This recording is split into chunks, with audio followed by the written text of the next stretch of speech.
News আসামৰ অন্য এটা ভিডিঅ'লৈ স্বাগতম জনাইছো। বহুতো দুখীয়া পৰিয়ালে অৰুণোদয় 3.0 পৰা বঞ্চিত হ'ল। দুখীয়া পৰিয়াল বুলিয়ে নহয়, যিসকল বিকলাংগ হয়, যিসকলৰ দুবেলা দুসাঁজ খাবলৈ বহুতো অসুবিধাৰ সন্মুখীন হ'বলগীয়া হয়, তেওঁলোকেও অৰুণোদয় 3.0 পৰা বঞ্চিত হ'বলগীয়া হ'ল।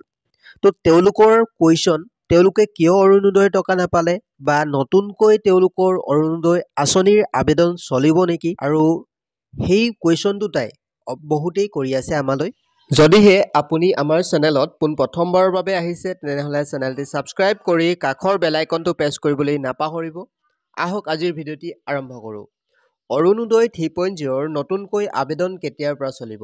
এটা চৰকাৰী সূত্ৰ অনুসৰি জানিব পৰা গৈছে যে আৰু কিছুদিনৰ পাছতেই নতুনকৈ আবেদন কৰিব পাৰিব যিসকলে অৰুণোদয় টকা নাপালে, বা যিসকল দুখীয়া পৰিয়ালকে ধৰি যিসকল বিকলাংগয়েও এই অৰুণোদয়ৰ পৰা বঞ্চিত হ'ল, তেওঁলোকে পুনৰ আবেদন কৰিব লাগিব এই আঁচনিৰ বাবে।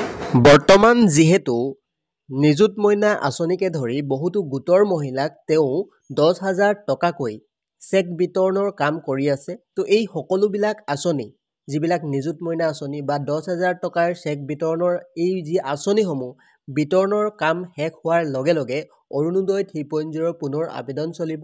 এটা চৰকাৰী সূত্ৰ অনুসৰি জানিব পৰা গৈছে, যিহেতু অৰুণোদয় 3.0 বহুতো দুখীয়া পৰিয়ালৰ লগতে বিকলাংগসকলেও বঞ্চিত হ'বলগীয়া হ'ল। তো এই যিটো ডেট হয়, ডেটটো তেওঁলোকৰ ফালৰ পৰা অফিচিয়েল আপডেট অহাৰ লগে লগে আপোনালোকক এই চেনেলৰ জৰিয়তে জনাম।